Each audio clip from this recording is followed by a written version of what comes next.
سورہ فاتحہ کا تعارف۔ مقامی نزول کیا ہے سورہ فاتحہ کا؟ اکثر علماء کے نزدیک سورہ فاتحہ مکہ مکرمہ میں نازل ہوئی ہے۔ امام مجاہد رحمۃ اللہ تعالیٰ علیہ فرماتے ہیں کہ سورہ فاتحہ مدینہ منورہ میں نازل ہوئی، اور ایک قول یہ ہے کہ سورہ فاتحہ 2 مرتبہ نازل ہوئی ہے، ایک مرتبہ مکہ مکرمہ میں اور دوسری مرتبہ مدینہ منورہ میں نازل ہوئی۔ رکوع اور آیات اس میں کتنی ہیں، تعداد کیا ہے؟ ان میں اس صورت میں 1 رکوع ہے اور 7 آیتیں ہیں۔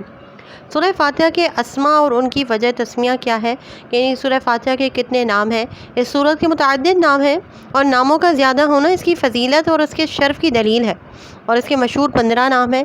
نمبر 1، سورہ فاتحہ سے قرآن پاک کی تلاوت شروع کی جاتی ہے، اور اسی سورت سے قرآن پاک لکھنے کی ابتدا کی جاتی ہے، اس لیے اسے فاتحۃ الکتاب یعنی کتاب کی ابتدا کرنے والی سورت کہا جاتا ہے۔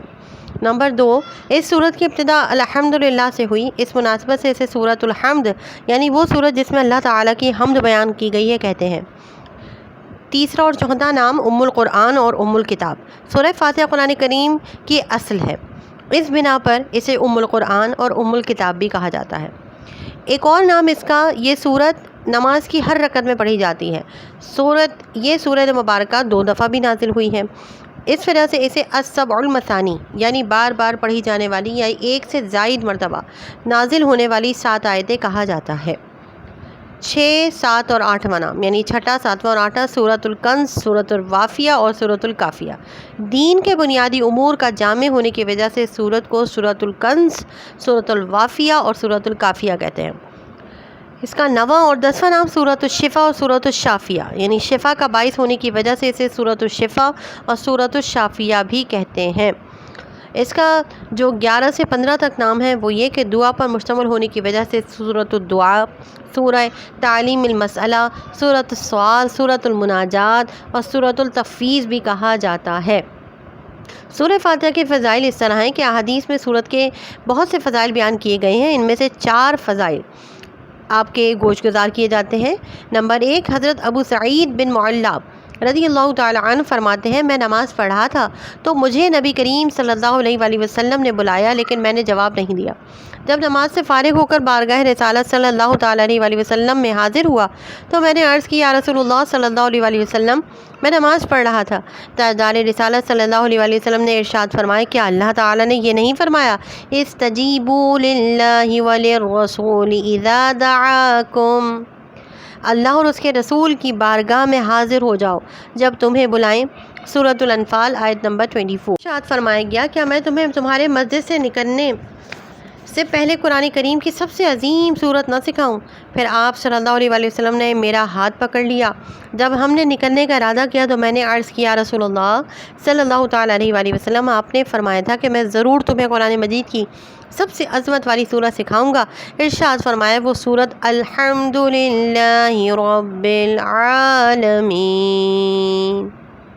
یعنی سورہ فاتحہ ہے۔